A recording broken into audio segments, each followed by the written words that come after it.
Hello, I'm Lisa Holst. I'm the Director of Accounting and Audit at the Real Estate Council of BC. I'd like to talk to you today about your brokerage's responsibility for records management under the rules that are in effect from June 15th, 2018 onwards. Before we start, let's take a moment and review some background information about the Council's Office and Records Inspection Program. The Council has a team of auditors who travel around the province conducting brokerage inspections, aka audits. Every year, we visit approximately 250 brokerage offices. Most of those inspections are routine, but some audits happen as a result of complaints or when issues come to the Council's attention that require inspection. In every audit, our biggest concern is to ensure that consumers' funds in brokerage trust accounts are being properly protected.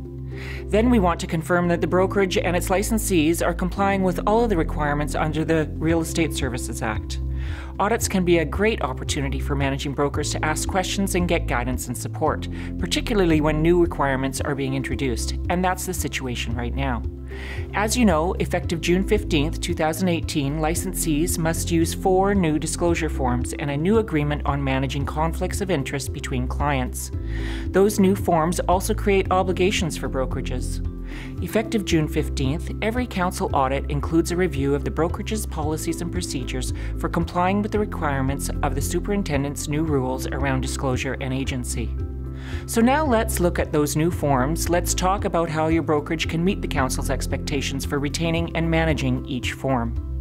We'll start with the Disclosure of Representation in Trading Services form and the Disclosure of Risks to Unrepresented Parties form. Licensees must make a disclosure of representation in trading services to consumers before providing trading services. There is an exemption for licensees who are only hosting an advertised open house or providing factual responses to general questions. That means that before offering any real estate advice or receiving any confidential information from a consumer, the licensee should give the consumer the required disclosure form. And when a licensee acting for a client makes the disclosure of representation in trading services to an unrepresented party, they must also make the disclosure of risks to unrepresented parties to that party. Both the Disclosure of Representation in Trading Services form and the Disclosure of Risks to Unrepresented Parties form are disclosures under Division 2 of Part 5 of the rules. This creates a couple of requirements that licensees and brokerages need to be aware of. First, licensees at your brokerage must promptly provide the disclosures to their managing broker. That requirement is in Section 3-2 of the rules.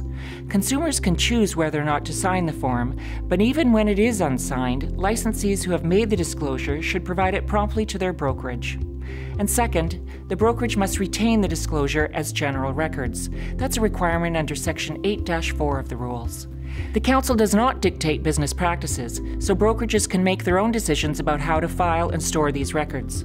However, our auditors look for evidence that your brokerage has adequate policies and procedures in place to comply with its obligations under the rules.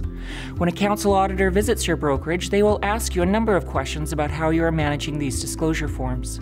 First, they will want to know how the brokerage is storing the disclosure forms. They will ask you about how the brokerage will be able to make specific forms available to the Council should we request them. They will ask you about your brokerage policies and procedures for ensuring you retain the forms for the required period and confidentially and securely destroy those records when they are no longer required. Finally, they will ask you about how you are training licensees in your brokerage about your policies and procedures so that they can comply with their requirements under the Real Estate Services Act.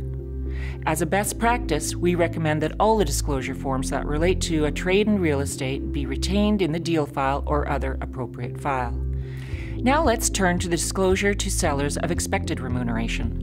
Licensees acting for sellers must make the disclosure each time a licensee presents an offer to their seller client. The disclosure must be made in dollar amounts unless the remuneration is non-monetary. The disclosure to sellers of expected remuneration is a disclosure under Division 2 of Part 5 of the rules.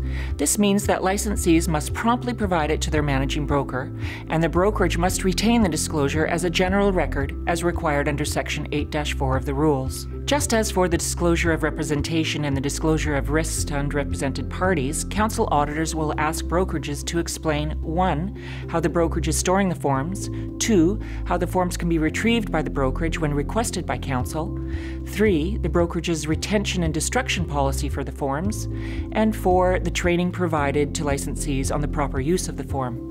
Again, we recommend as a best practice that if there is a trade in real estate, the brokerage should retain the disclosure forms relating to the trade in the deal file. Now let's look at the disclosure of risks associated with dual agency, the form that must be presented to each party before a licensee can use the exemption to the rule prohibiting dual agency. Managing brokers must approve the use of the dual agency form before it can be presented to consumers, and they must indicate on the form how the circumstances meet the requirements of the exemption. If your brokerage enters into a written agreement of dual agency, you must promptly provide the disclosure of risks associated with dual agency form to Counsel. There is no requirement in the rules for the brokerage to retain a copy of the form. However, it is a recommended practice to retain this form in the deal file if there is a trade in real estate. The Counsel will review each dual agency disclosure form we receive. We will monitor and report regularly to the Office of the Superintendent of Real Estate on the frequency of the forms we receive. Frequency of use may be a risk factor that will lead to increased likelihood of a brokerage audit. Finally, let's look at the agreement regarding conflict of interest between clients. This form isn't a disclosure, it's an agreement that can be used by licensees who are faced with a conflict of interest between two clients that would put the licensee in the position of acting as a dual agent. The agreement, if both clients agree to it, will allow the licensee to stop acting for one client and continue acting for the other. Just like the disclosure forms, Counsel auditors will expect brokerages to be able to explain 1. How the brokerage is storing the forms, 2. How the forms can be retrieved by the brokerage when requested by Counsel, 3. The brokerage's retention and destruction policy for the forms, and 4. The training it provides to licensees on the proper use of the form. If you have questions about the disclosure requirements introduced by the Superintendent of Real Estate, the Counsel has lots of information and resources to help you. Visit our website at www.recbc.ca to find answers to your questions.